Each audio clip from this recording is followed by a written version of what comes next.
साथियों नमस्कार, मैं अनीता अपने यूट्यूब चैनल पर स्वागत करती हूँ। साथियों आज मैं मन्नी गांव जहाँ इतनी बड़ी घटना हो जाती है, विपिन यादव जो कि वो मास्टर और क्या कुछ घटा है उसके बारे में मैं डॉक्टर अभिलाष और डॉक्टर साहब से बात करती हूँ और क्या कुछ कहते हैं।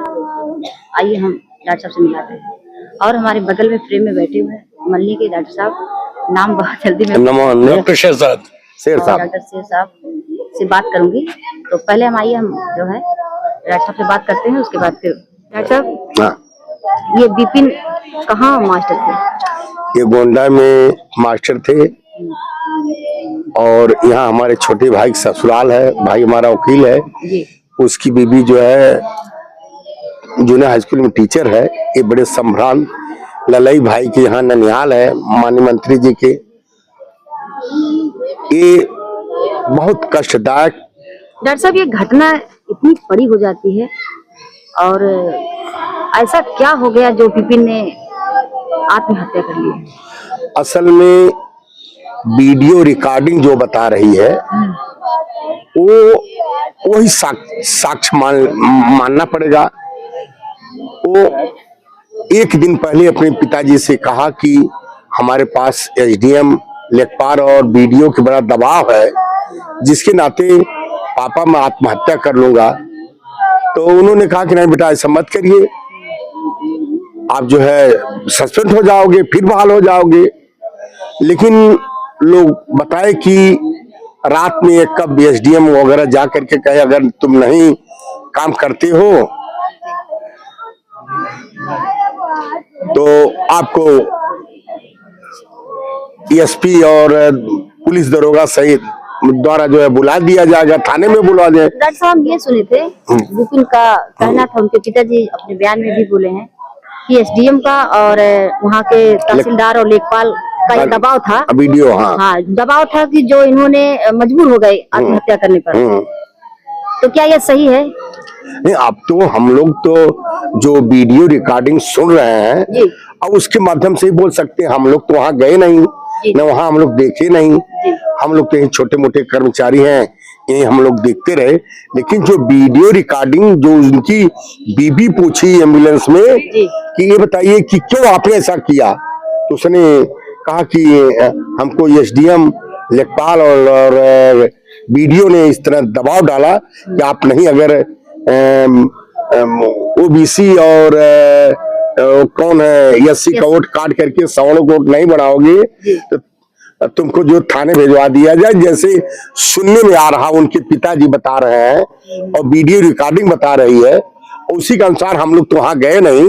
लेकिन जो साक्ष्य है उसी के अनुसार ये जो कुछ हुआ, कितनी भर्त्सना की जाए, कितना निंदा की जाए, ऐसे शब्द नहीं है जैसे कोई गूंगा आदमी इस भर्त्सना का व्याख्यान करे बिना जीभ के बिना। वही हाल यहाँ जनता की हुई है। साथियों सुन रहे हैं आप डॉक्टर साहब को। आज हम यही मल्ली पे हैं, अभी भी जो है विपिन का एफआईआर दर्ज नहीं हुआ है और यशो साहब बोले हैं, दिखाते हैं यशो साहब का जो बात किए हैं कि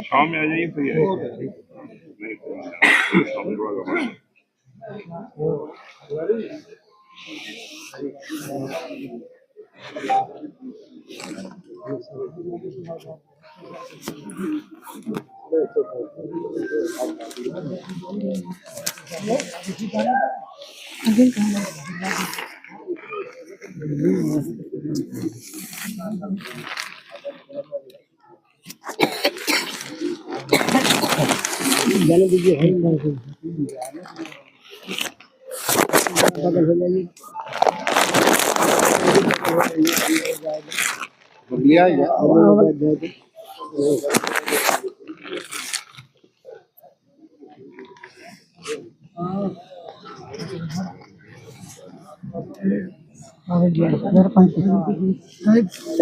बगल हो जाइए जाने दीजिए और अंदर जाइए, जाइए जाइए जाइए बस हो गया। कुछ बोल रहा है क्या?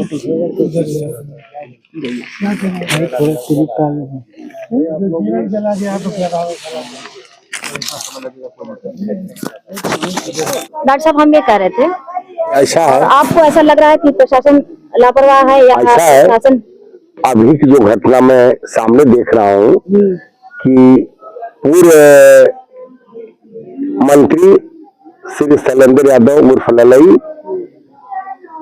उन्होंने सीओ से बहुत सिफारिश किया एफआईआर के लिए, लेकिन उन्होंने कहा कि नहीं गोंडास होगा, गोंडास होगा। इन्होंने कहा कि एक जनरल रूप से कर लीजिए, लेकिन उन्होंने बात को नहीं माना। अब देखियो क्या होता है, लोग बातचीत चल रही है एफआईआर के लिए। अब जिसका तो जो अपने पिता का कर्णधार था, अपने पिता का अपने परिवार का वो देख रेख करने वाला 4 साल का बच्चा है, अब तो इस कच्ची खेती को पूरा विनष्ट हो गया, उसका नाश हो गया।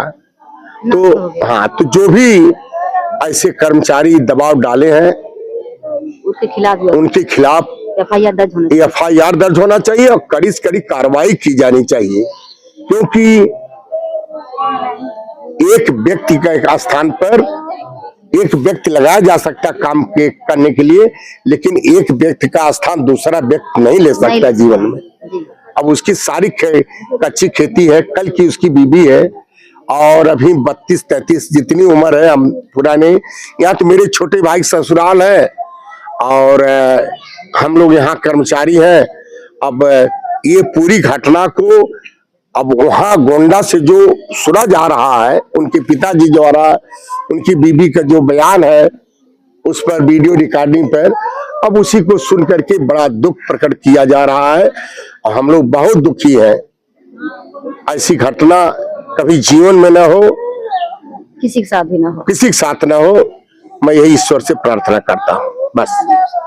अब ठीक है डॉक्टर साहब, और अभी साथियों डॉक्टर साहब जो भी बोले हैं आप देख ही रहे हैं डॉक्टर साहब को, और इस घटना को लेकर सभी दुखी हैं, गांव दुखी है और ये समाज दुखी है।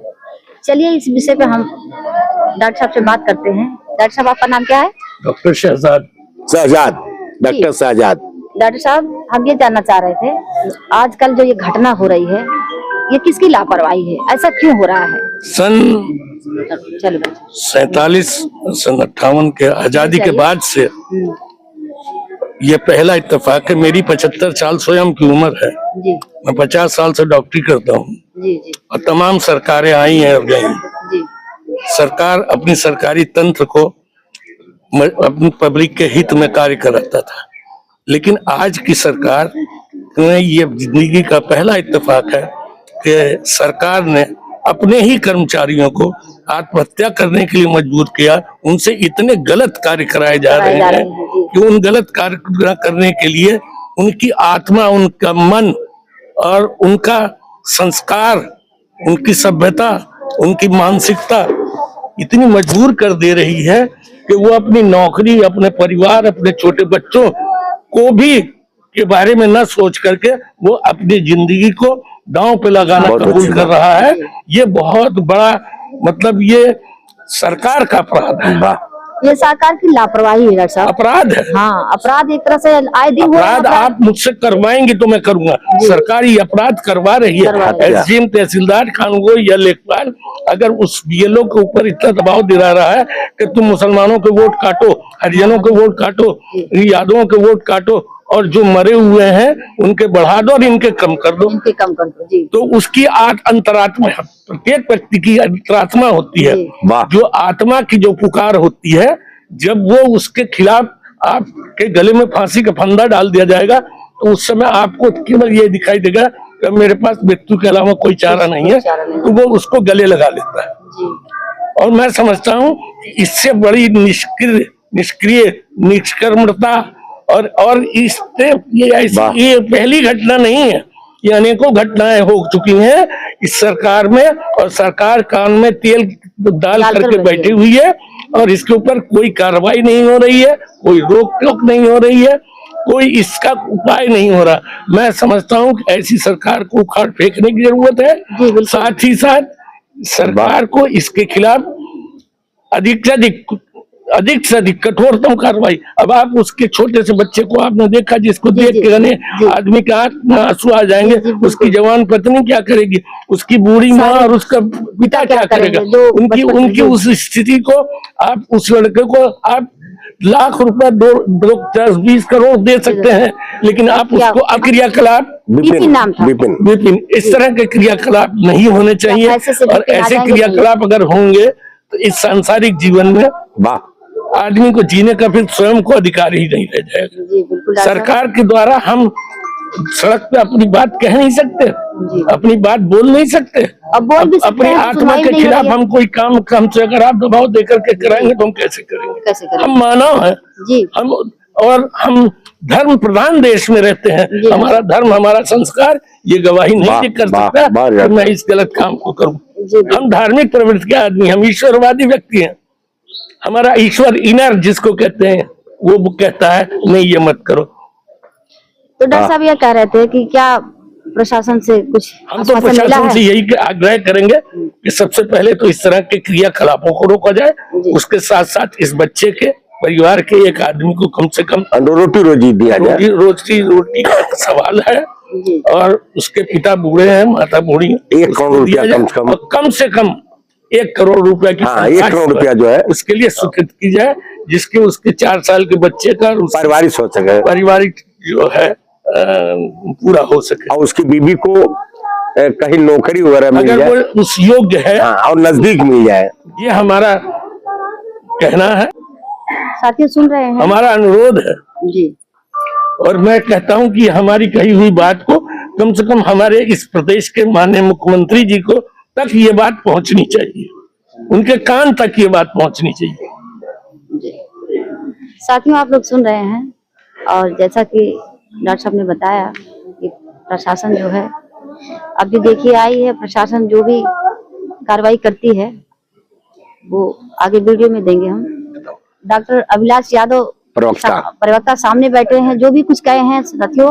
और आप डॉक्टर शहजाद डॉक्टर शहजाद साहब बैठे हैं, ये दोनों क्या कुछ कहे हैं आप लोग अपने राय विचार कमेंट में जरूर दीजिएगा। आज का वीडियो हम यहीं तक बंद करते हैं साथियों, जैसा भी लगे आप।